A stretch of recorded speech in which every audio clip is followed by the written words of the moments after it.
السلام علیکم، پس پردہ حقائق سنسنی خیز انکشافات پروگرام بے نقاب، میں ہوں آپ کے ساتھ سفان خان۔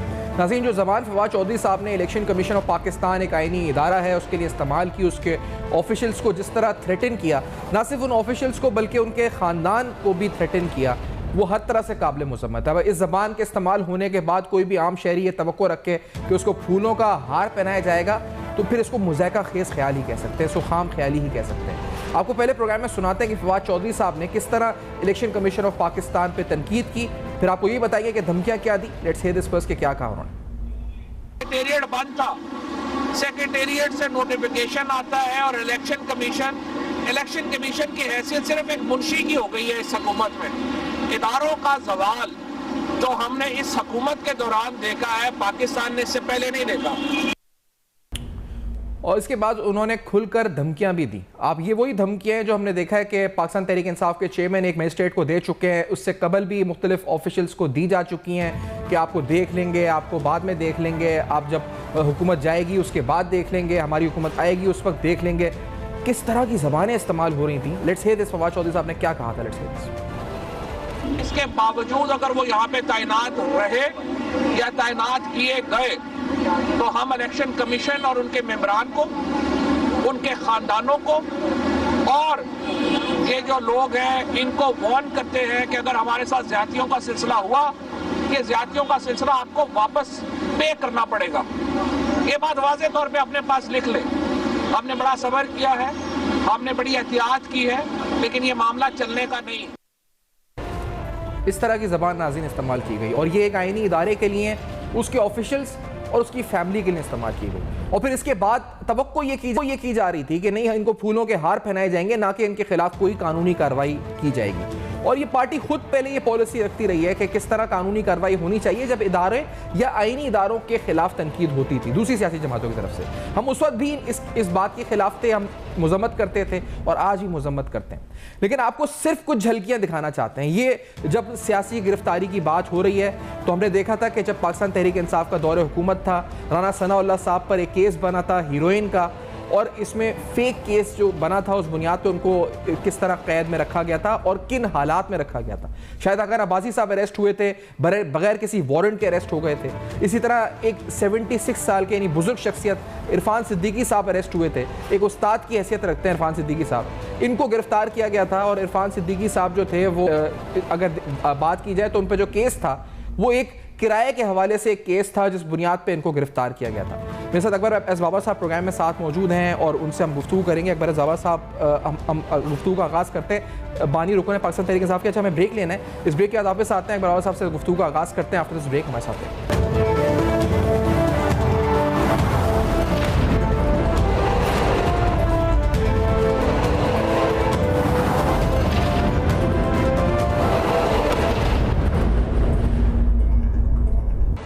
ویلکم بیک، آپ دیکھ رہے ہیں بے نقاب، اور آج بے نقاب میں تفصیلاً ہم اس پہ بات بھی کریں گے۔ فواد چودھری صاحب کے اریسٹ کے اوپر، ایک آئینی ادارے کے اوپر حملہ ہوا، پھر ان کی گرفتاری کو لے کر جس طرح کار سرکار میں مداخلت کی پاکستان تحریک انصاف کے رہنماؤں کی طرف سے کوشش ہوئی۔ ہم نے یہ بھی دیکھا کہ فاروق حبیب صاحب گاڑی روکنے کی بھرپور کوشش کر رہے تھے اور ان کو کس نے کہا تھا کہ آپ عمل درآمد کرائیں اگر کوئی فیصلہ یا آرڈر بھی آیا ہے اعلیٰ عدالت کا، لیکن وہ وہاں پر پولیس کو روکنے میں لگے ہوئے تھے۔ اور ایک نہیں کئی بار ہم نے کوششیں دیکھی کہ یہ کی گئیں کہ پولیس کو روکا جائے گرفتاری سے یا پولیس کی کام میں مداخلت کی جائے، یہ سب بھی ہم نے دیکھا ہو رہا تھا۔ اکبر بابر صاحب، آپ الیکشن کمیشن کو جتنا آپ کیس میں الیکشن کمیشن کے حوالے سے سالوں سے جس کو آپ ٹریل کر رہے ہیں، ٹریک کر رہے ہیں، اس کیس کو، اس کے پیچھے لگے ہوئے ہیں، الیکشن کمیشن نے فائنلی کوئی ایکشن لیا اور آج اس کو فریڈم آف اسپیچ قرار دے دیا گیا بہت سے حلقوں کی طرف سے۔ آپ نے فواد چودھری صاحب کے اس بیان کو کس نظر سے دیکھا؟ بسم اللہ الرحمن الرحیم۔ دیکھیے، اظہار رائے آزادی جو ہے کہ آپ اپنی خیالات کا اظہار کریں، یہ ایک آئینی حق ہے، لیکن یہ آئینی حق آپ کو نہیں ہے کہ آپ اداروں پہ حملے کریں، کیونکہ یہ پھر اظہار انتشار ہے۔ یہ آپ جب اداروں پہ حملے کرتے ہیں تو آپ اداروں کو کمزور کرتے ہیں، اور جب سرکردہ جو پولیٹیکل لیڈرز ہوتے ہیں جن کے پاس پولیٹیکل پارٹیز ہوتی ہے، ابھی پی ٹی آئی ابھی ریسنٹلی تک 2 صوبوں میں ان کی حکومت بھی تھی، آزاد کشمیر میں، گلگت بلتستان میں، تو جب وہ اور اٹیک کرتی ہے اداروں کو تو وہ انتشار کو دعوت دے رہی ہے، کیونکہ وہ انارکی کو دعوت دے رہی ہے، اداروں کو کمزور کر رہی ہے. اور پاکستان کی یہ جو تنزلی ہے، یہ جو ڈاؤنورڈ سلائیڈ ہے، یہ اگر آپ دیکھیں تو 2014 سے یہ انتشار کی سیاست شروع ہوئی. یہ انتشار کی سیاست نے ہماری معیشت کو انتشار میں ڈالا. معیشت کو جب انتشار میں ڈالا، اب ہماری ریاست جو ہے وہ انتشار میں جا رہی ہے. تو اب یہ خدشات جو ہیں اور جو معاملات ہیں، یہ اب ریاست کے لیے خطرناک ہوتے جا رہے ہیں. تو ہم نے اس پورے کے پورے ٹرینڈ کو ریورس کرنا ہے، اور اس کے لیے کیا کرنا ہے اس کے لیے انشاءاللہ آپ کے پروگرام میں آگے بات کروں گا. لیکن یہ اس کی نشاندہی شاید میں دعویٰ تو نہیں کر رہا، لیکن شاید میں سب سے پہلے تھا جو میں یہ کہتا تھا الیکشن کمیشن کے باہر کھڑے ہو کے، جب عمران خان نے اسی الیکشن کمیشن پہ اس خوف سے کہ جو فورن فنڈنگ کا کیس ہے اس کا فیصلہ شاید اس کے حق میں نہ آئے، تو اس نے فرنٹل اٹیکس کیے، ان کے کیریکٹر اسیسینیشن کی، ان کے سامنے پروٹیسٹ کیا اسمبلی کے الیکشن کمیشن کے سامنے، ان کا ریزگنیشن ڈیمانڈ کیا. یہ کس شخص کا ریزگنیشن ڈیمانڈ کرے؟ جس کو انہوں نے خود نامنیٹ کیا تھا، جس کے جب ایز پرائم منسٹر وانا میں وہ کھڑے ہو کے کہتے ہیں کہ پریویس جو الیکشن کمشنر تھا وہ ٹھیک نہیں تھا، کیونکہ وہ فورن فنڈنگ کو سن رہا تھا اور انہوں نے بڑے فیصلے دیے جو حق پہ تھے. تو اس کے بعد انہوں نے کہا نہیں، یہ جو اب الیکشن کمشنر ہیں، یعنی موجودہ الیکشن کمشنر، یہ بہت زبردست ہیں، یہ بڑے آنیسٹ ہیں، بڑے کریڈیبل ہیں. تو خدا نہ خواستہ اگر یہ جو الزامات لگا رہے ہیں اگر یہ صحیح بھی ہیں تو Imran Khan should be held responsible. Imran Khan made the nomination and the appointment. لیکن وہ تو صرف اس لیے کر رہے ہیں کہ ان کو پتا ہے کہ وہ ایک انڈیپینڈنٹ فورم ہے، انڈیپینڈنٹ ڈیسیژنز لے رہا ہے. ان کی دھمکیوں کے باوجود انہوں نے 2 اگست 2022 کو ایک تاریخی فیصلہ دیا 70 پیج کا.